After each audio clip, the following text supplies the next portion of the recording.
Hello and welcome to the Story Spark channel. We hope you enjoy today's story. Friday evening in our kitchen, Linda was still a bit puzzled as we entered through the door separating our garage from the kitchen. I tossed 4 bags, each bearing the logo of an upscale shopping center, onto the kitchen table. "What's going on, Chris?" Linda asked for the 50th time. "Is this an anniversary gift?" I smiled and walked over to the Miro kitchen counter. I retrieved a bottle of Linda's favorite Miro, popped the cork protruding from the bottle, and poured each of us a glass. We silently clinked our glasses, and I stepped towards the kitchen table. I dug into the Victoria's Secret bag, pulled out a set of turquoise lingerie, and said, "Tomorrow morning, I want you to pull out 5 other sexy sets from the drawer and pack them in a suitcase." As Linda furrowed her brows in confusion, I showed her the sexy blue bikini we had just bought. "I brought down summer clothes from the attic. Please go through the drawers and find 5 more sexy bikinis. You'll need 5 outfits similar to this one," I said, holding shorts and a summer blouse with a deep neckline that we bought and 5 dresses like these. I rummaged through the last bag and pulled out a stunning short dark blue dress designed to accentuate my wife's amazing bust and her killer long athletic legs. "Chris, please, what's going on?" "We're leaving very early on Sunday morning, flying to Miami and heading straight to our cruise liner for a 6-day cruise in honor of our anniversary. Happy first anniversary, darling." "But what about work? I arranged it through Mary a month ago. You're on vacation, my love." Linda squealed and threw herself into my arms. Her hands wrapped around my neck and her legs tightly hugged my waist as my hands clasped the 2 most perfect cheeks ever created by God. Linda pressed her lips to mine and plunged her tongue into my mouth. Linda was beside herself with a surge of sexual energy. She thanked me by completely emptying me. Sunday morning at Bradley Airport, we settled into rather spacious business class seats and prepared for the first leg of our vacation. Linda turned to me and said, "I can't believe I let you convince me to leave the phone at home." "We're on vacation, babe," I replied. "Let's forget about Connecticut and just enjoy each other for a few days. People don't need to see photos of us drinking tequila in San Juan." "I know, and I'm not complaining. Just promise to check your phone for any emergency messages every morning," I replied. "I said I would, but my phone will remain off until the end of each day." Linda reached for my head and gently pulled me toward her. She kissed me passionately, and our tongues danced together as our plane began to taxi for takeoff. Sunday aboard the Caribbean Star, all day we made love, long and passionately. Monday afternoon at San Juan Beach, we strolled slowly along the water's edge for over a kilometer.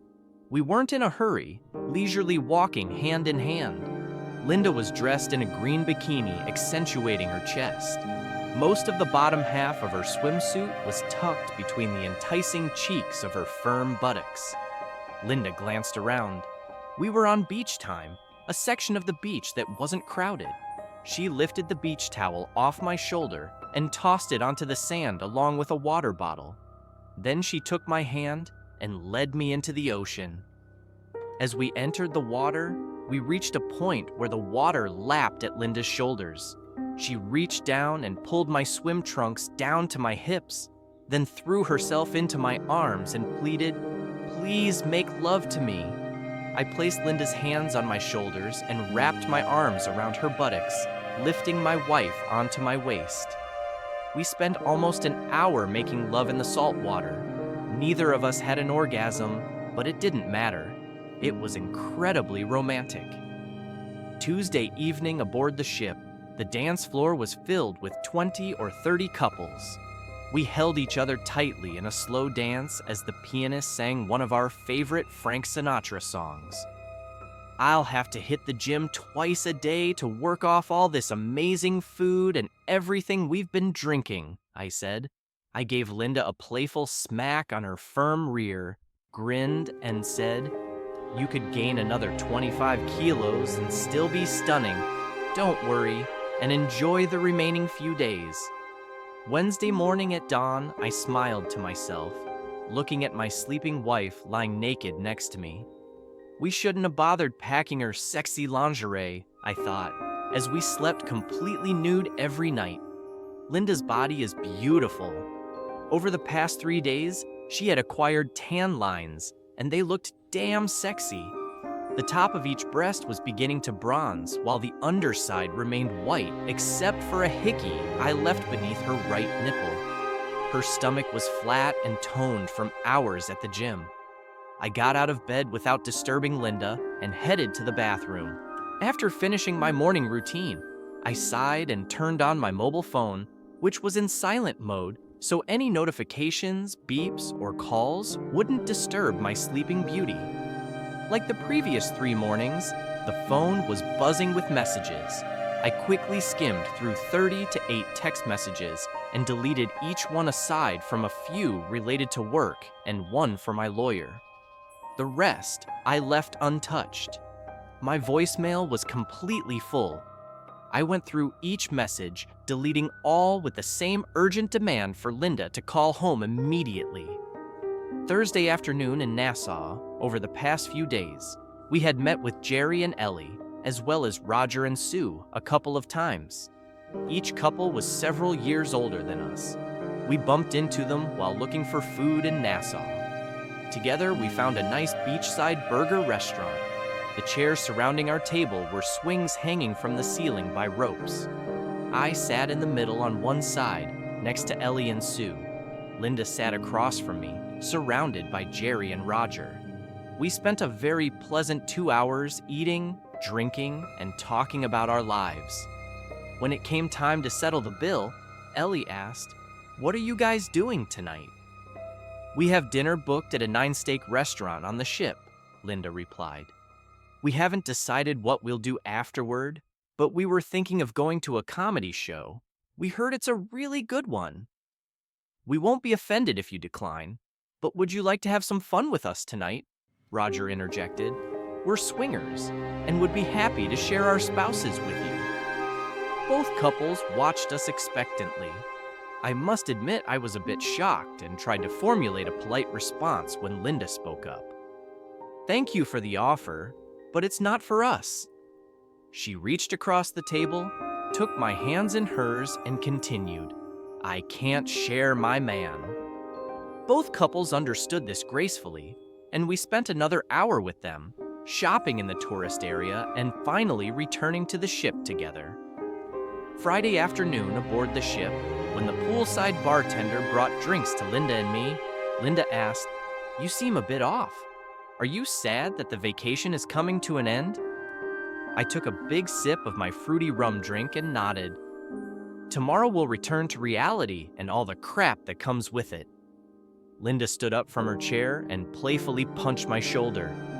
"Hey, knock it off. Our life isn't crap. Everything's fine, babe." After a few seconds of silence, Linda spoke up. "I've been thinking about something." She glanced at me to ensure she had my attention before continuing. "I know we initially decided to wait a few more years before having a child.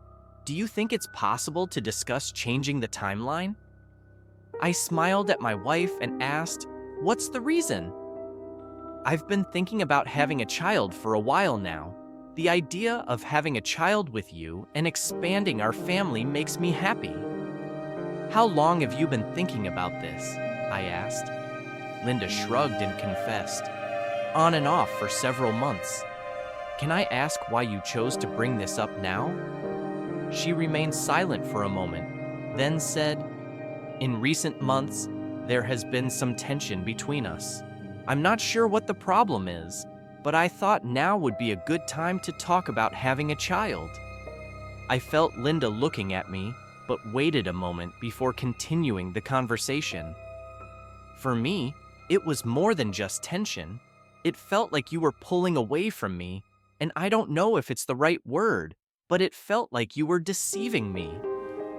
Oh, Chris! Linda jumped up from her chair and sat on its edge. She took my hands in hers and asked, "If you felt that way, why didn't you say anything to me?" I did, 4 or 5 times. I asked you if something was wrong. You brushed off my concerns, saying you were worried about your job. The last 2 times you snapped at me angrily. Linda let out a deep sigh. I'm sorry. For the next few minutes, we sat silently side by side, sipping our drinks. I know the cruise is an anniversary gift, or is it something more? Yeah, it's something more. More? I was afraid of losing you. I felt insecure. I thought if we could distract ourselves and spend time alone together, everything might improve. When we looked at each other, I saw tears in Linda's eyes, and I suspected she saw anger and disappointment in mine. This week has been perfect. I sighed and continued. This week has been perfect, including this difficult conversation. There's no reason why our life at home can't be just almost the same. I know we don't have the beautiful blue ocean and dancing every evening, but we have each other. We were halfway through another round of drinks before Linda said, "You never answered my first question." I had to think for a moment before I could smile at Linda and say, "Yes, when we get back home, we can talk about having a baby, but for now, let's talk about other things." We never made it to dinner on the last night of our cruise. We spent the whole night naked, sweaty, and covered in our juices. Saturday evening in Connecticut, as our car veered off I-91 south of Bradley Airport and headed west on I-84 toward West Hartford, Linda asked, "Where are we going?" "I want to end our vacation in style. We're having dinner at a steakhouse." "Oh, Chris, that's so sweet." I kissed Linda. Linda leaned over and kissed me on the cheek. "But I'm tired. Can't we just go home and order in?" "Dinner at Fleming's will be the highlight of our vacation." We both chuckled, recalling the milestones we had set over the past few days. "I have something special for you." Linda looked worn out, and I suspected irritated, but she didn't complain or object further. I arranged for a separate table at the back of the restaurant. We settled into a booth with a high back in the corner, and decorative foliage was strategically placed to provide us with additional privacy. After our drinks were brought, and we raised a toast to each other, I said, "I promised we could talk about children once we got home." Linda's eyes widened and her smile grew wide. "Really? Do you want to talk about it now? Can you think of a better time?"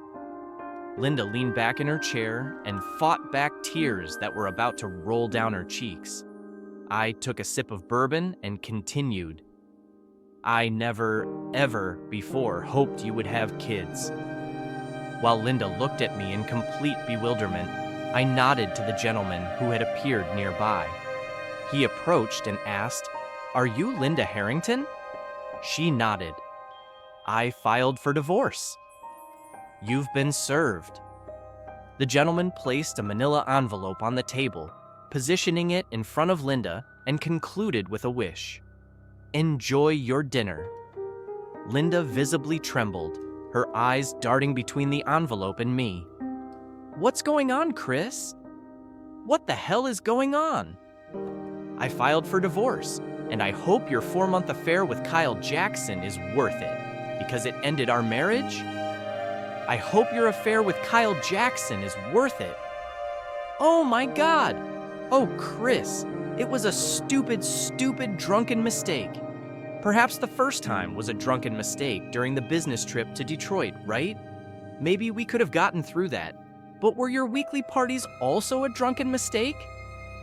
You said, Chris, that this week was perfect. Our life together can be just as perfect. I know I can. Please forgive me. Please, I beg you, Linda. You asked me yesterday if our cruise was something more than an anniversary gift. I told you it was much more, and it is. In the past few days, I wanted you to immerse yourself in my love, to forever remember what you had and what you turned away from. I want you to remember the loving person you deceived and flushed down the toilet. Please, Chris, let's go home. I shook my head and said to the distraught wife while we were away, my brothers and their families threw all your things out of our apartment and took them to your parents' house. Your family, my family, everyone knows. Why are you doing this to me? With much more calmness than I thought I could muster, I replied, you've been that way for nearly half of our marriage, and you're asking me why? We can fix this, Chris. I know we can. You can go to your relative's home or find out where your boyfriend lives. His wife kicked him out and filed for divorce. You told his wife, how could you? They have 3 kids. I laughed at this statement. It didn't bother you before. Let's wrap this up, Linda. I'm tired and want to go back home to my new bed. When she looked at me questioningly, I explained, I wasn't sure if you two were in our bed or not, so I bought a new one just in case you were. I would never, Linda began indignantly. I think she realized how silly her denial sounded, so she didn't finish her sentence. All right, then hire a lawyer and review the contract. It stipulates a 50-50 split of all assets except the apartment. It was mine before we got married. You have 2 weeks to sign the papers. And if I don't? Remember, I accessed your account a month ago. I asked you for your social media password. Linda nodded. When we were leaving for the cruise in the morning, I accessed your account and changed the password. You no longer have access to your account. If we can't reach an agreement, videos and photos of you and your boyfriend having sex will be posted there. Everyone will see how you treated me. I will return the password once you sign the papers. I took another sip of bourbon and finished my drink. It took me a second to chew on the almost melted ice cube. Then I continued. There's a taxi waiting outside to take you to your parents. If you want to go there, I'll take my car, which is parked for me in the lot. I stood up and threw a $100 bill on the table, looking at Linda crying. I loved you with everything I had. It's a pity it wasn't enough. Please don't call me. Don't email me. I don't want anything from you except to leave me alone. I turned and hurried out of the restaurant before tears could come to my eyes.